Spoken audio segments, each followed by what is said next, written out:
देखो, एंट्रेंस का सिलेबस मिल गया है मुझे। उसमें सबसे पहला चैप्टर है हमारा रेशनल नंबर्स।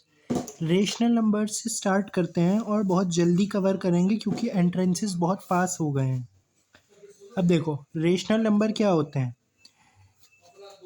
वो वाले नंबर जो कि किस फॉर्म में होते हैं? Those numbers which are in the form of p upon q। Basically जैसे फ्रैक्शन होते हैं हमारे, उस तरह से। जैसे हमारा फ्रैक्शन होता है, जैसे कि ऊपर कुछ लिखा हुआ है, नीचे कुछ लिखा हुआ है, इस तरह के नंबर को हम क्या बोलते हैं? Rational number. ठीक है। इसकी क्या कंडीशन होती है कि ये p अपॉन क्यू ऐसे लिखा हुआ होना चाहिए और q is not equal to zero. q जो है वो ज़ीरो नहीं होना चाहिए किसी भी सूरत में। जहाँ पे q लिखा हुआ है वहाँ पे ज़ीरो नहीं आ सकता। क्यों नहीं आ सकता? देखो, for example, taking the example into consideration, अगर हमने जैसे कि ऊपर 4 है, नीचे ज़ीरो लगा दिया, तो किसी की चीज़ के नीचे अगर हम डिनोमिनेटर में ज़ीरो लगाते हैं ना, तो वो इनफाइनाइट पे पहुंच जाता है। मतलब हम उसकी वैल्यू नहीं निकाल सकते। ये आप पढ़ेंगे अपनी 9th 10th 11th 12th classes में, क्यों नहीं निकाल सकते।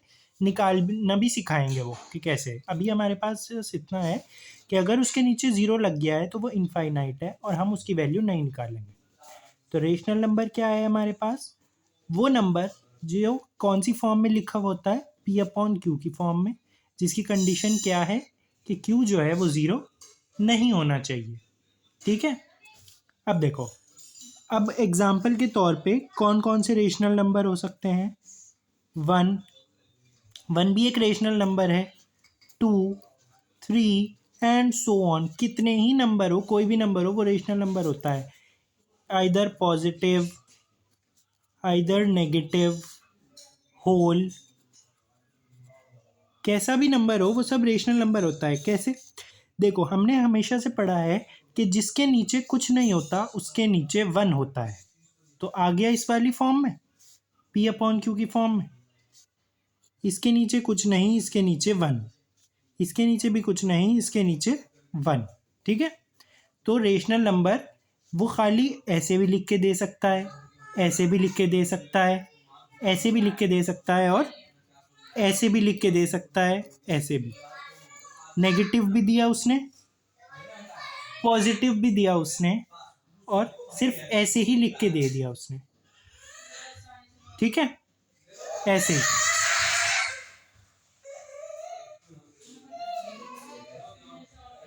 ऐसे ही लिख के दे दिया उसने। ठीक है। कैसे भी लिख के दे सकता है वो हमें। वो सब क्या होगा? रेशनल नंबर्स होंगे। सॉरी, वो बहुत ज़्यादा डिस्टर्बेंस हो रही है, बहुत इधर उधर से आवाज़ें आ रही हैं। ठीक है। आप इतना वो मत कीजिएगा। तो ये सब हमारे क्या होते हैं? Rational number. अब एक यहाँ से एक बहुत इंपॉर्टेंट क्वेश्चन हमारे पास निकल के आता है। Is zero a rational number? क्या ज़ीरो भी एक रेशनल नंबर है?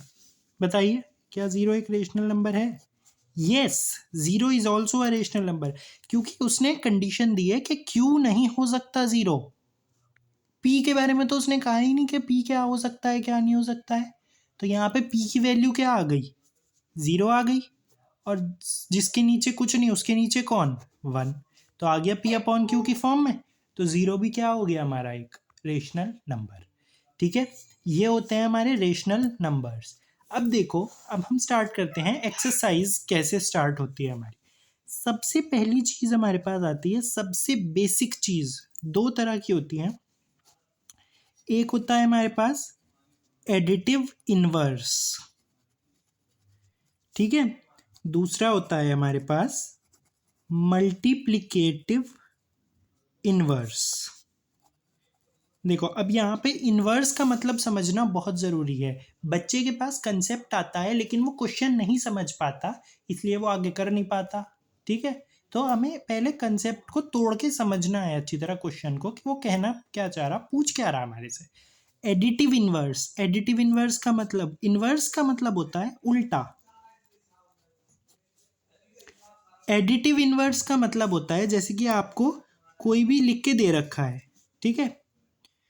माइनस है तो उसको प्लस कर दो। ठीक है।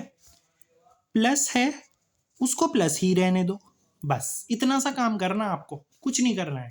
उसने कुछ भी लिख के दे दिया आपको, 13 लिख के दिया हुआ है, तो 13 कैसा है, पहले ही प्लस का है, तो ये तो ऐसे ही रहने देंगे हम। अब उसने हमें क्या लिख के दे दिया, -13 लिख के दे दिया, तो -13 को हम क्या कर देंगे, प्लस का 13, ठीक है। तो इस पे एक क्वेश्चन आता है हमारा, right the additive inverse of -929 and 512। क्या कह रहा है वो, write the additive inverse, additive inverse लिखो किसका, -929 का एंड 512 का, ठीक है। तो पहले -929 को कंसिडर करेंगे हम, ये माइनस में है तो हम इसको क्या कर देंगे, माइनस वाले को क्या करना है हमें, प्लस कर देंगे हम माइनस वाले को, तो ये क्या आ जाएगा हमारे पास आंसर इसका 929। इतना सा काम करने पे एक नंबर मिल गया आपको, कुछ नहीं करना है। उसके बाद आता है हमारे पास 512। अब ये तो पहले से ही प्लस का है, प्लस वाले को क्या प्लस में करोगे तुम, तो इसको हम ऐसे के ऐसे ही लिख देंगे, ठीक है। तो अगर आपके पास क्वेश्चन आता है राइट द एडिटिव इनवर्स, तो क्या करना है आपको, माइनस वाले को तो आप प्लस कर देंगे और प्लस वाले को प्लस ही रहने देंगे, बस इतना सा काम करना है। अब आ जाते हैं मल्टीप्लिकेटिव इनवर्स पे। जैसा कि हमने अभी पढ़ा, इनवर्स का मतलब ऑलरेडी उल्टा ही होता है, ठीक है। तो बस इसमें क्या डिफरेंस है, उसमें हम साइन चेंज कर रहे थे, इसमें हम नंबर की पोजीशन ही चेंज कर देंगे। मल्टीप्लिकेटिव इनवर्स कैसे करेंगे इसको हम, हमारे पास मान लीजिए लिखा हुआ है 9/8 इसका, तो 9/8 को हम क्या लिख देंगे, 8/9, उल्टा कर देंगे हम। मल्टीप्लिकेटिव में पूरे नंबर को उल्टा कर देते हैं, एडिटिव में सिर्फ साइन को उल्टा करते हैं, ये डिफरेंस होता है, ठीक है। दोनों में ये डिफरेंस आ गया। अब मल्टीप्लिकेटिव इनवर्स का एक नाम और होता है, क्या नाम होता है उसका, रेसिप्रोकल।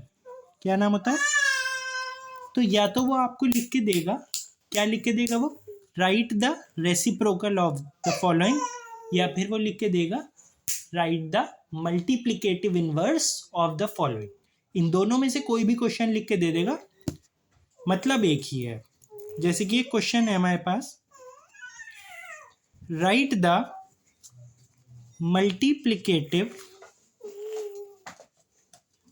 Inverse of -928/612। तो देखो इसमें अब हमारे पास बहुत बच्चे कंफ्यूज होंगे कि माइनस है इसको प्लस कर दें, नहीं, माइनस को मल्टीप्लिकेटिव कहा ना उसने, तो सिर्फ मल्टीप्लिकेटिव वाले पे जाएंगे, एडिटिव को कंसिडर नहीं करेंगे हम। तो मल्टीप्लिकेटिव है, सीधा है, उल्टा कर दो इसे। उल्टा कैसे करोगे, 612 ऊपर आ जाएगा, 928 नीचे आ जाएगा, और बीच क्या लग जाएगा, माइनस। ये हो गया हमारा आंसर। ये करने पे आपको मिल जाएगा एक नंबर, ठीक है। तो समझ आया रेशनल नंबर क्या होता है, एडिटिव इनवर्स क्या होता है, रेसिप्रोकल क्या होता है। इसका असाइनमेंट वीडियो के साथ भेज रहा हूँ मैं, वो करो। उसके बाद नेक्स्ट वीडियो भेज रहा हूँ मैं, उसमें आपको क्या करना है, उसमें आपको नंबर लाइन पे कैसे लोकेट करते हैं वो करना है। चैप्टर बहुत बड़ा है लेकिन बहुत इजी है, बहुत आराम से समझ में आ जाएगा अगर साथ के साथ करोगे तो, ठीक है।